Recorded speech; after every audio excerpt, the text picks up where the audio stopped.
आज का video DU के सभी स्टूडेंट्स के लिए बहुत खास है। आज की वीडियो में आपको बता दूं, हम दो बातों के बारे में डिस्कस करेंगे। सबसे पहली चीज़ कि पासिंग क्राइटेरिया क्या होता है इंटरनल असेसमेंट के लिए, और दूसरा और जो बहुत बड़ा अहम सवाल है कि इस बार इंटरनल असेसमेंट में क्या खास बदलाव किया है DU ने, इस वीडियो में आपको मैं बताऊँगा।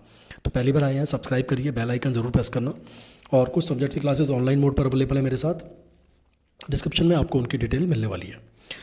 तो देखो, सबसे पहले बात करते हैं कि पासिंग क्राइटेरिया क्या होता है इंटरनल असेसमेंट के अंदर और किस तरीके से आप दिल्ली यूनिवर्सिटी के अंदर अपने एग्ज़ाम को क्लियर कर सकते हैं। देखो, ऐसा सच मैं आपको बताऊं कि पासिंग क्राइटेरिया कोई भी इंटरनल असेसमेंट को लेकर स्पेसिफाई नहीं किया गया है, बट जो थ्योरी एग्जाम्स होते हैं उसमें जो 40% का पासिंग क्राइटेरिया है, ऐसा लगता है कि दिल्ली यूनिवर्सिटी शायद वही पासिंग क्राइटेरिया भी फॉलो करती होगी इंटरनल असेसमेंट के लिए।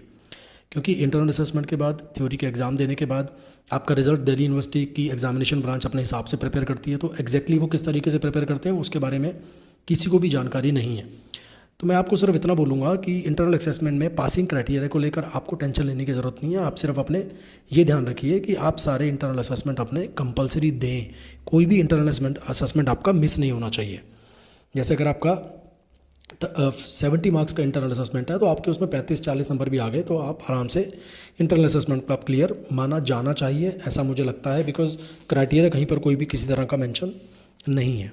तो फोकस करिए कि आप 40 से 50 नंबर तो अपने ले आए कम से कम। इंटरनल में कम आएंगे तो भी आप घबराना मत कि मेरे कम नंबर आ गए हैं। वो जब रिजल्ट प्रिपेयर होगा उस टाइम पर दिल्ली यूनिवर्सिटी अपने हिसाब से उसको मैनेज करती है।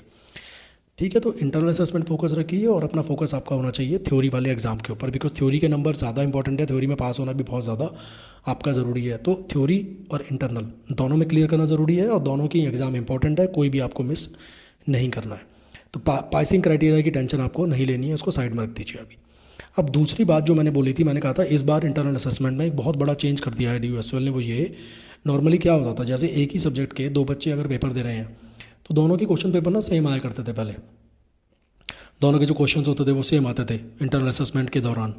बट इस बार शायद ऐसा देखने को मिला है, बहुत सारे बच्चों ने मुझे ये बात बताई कि हमारे जो क्वेश्चन आ रहे हैं वो डिफरेंट आ रहे हैं। तो देखो, इसमें आपका भी रोल नहीं है ना किसी और का रोल है। ये तो DU ने जिस तरीके से अपने सॉफ्टवेयर में क्वेश्चंस डाले होंगे कि हर बच्चे को अलग अलग क्वेश्चन दिखाएंगे, माइट भी हो सकता है क्वेश्चन का सीक्वेंस बदल दिया हो, तो वो उनके एंड पे है। उन्हें जो करना है वो उन्हें करने दीजिए, उनका काम है वो। तो आपको तो सिर्फ अपने पेपर पे ध्यान देना है। जैसा पेपर आपकी स्क्रीन पर आपको दिखाई दे, जैसे क्वेश्चंस जिस सीक्वेंस में क्वेश्चन आए आपको तो वो भी अटैम्प्ट करने हैं।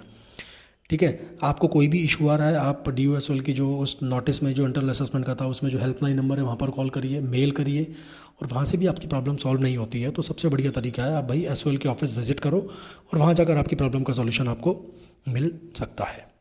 तो ये एक बहुत बड़ा चेंज कर दिया कि सभी स्टूडेंट्स के क्वेश्चंस चेंज होकर आ रहे हैं इस बार DU के इंटरनल असेसमेंट के अंदर। ठीक है। तो दोनों बातें मैं आपको क्लियर कर दी। पासिंग क्राइटेरिया को लेकर टेंशन लेने की ज़रूरत नहीं है। दूसरी चीज़, ये जो चेंज है ये एक इंपॉर्टेंट बदलाव है जो SOL ने इस बार कर दिया आपके लिए।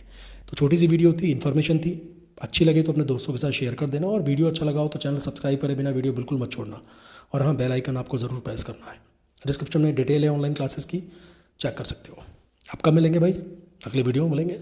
ठीक है, बाय बाय।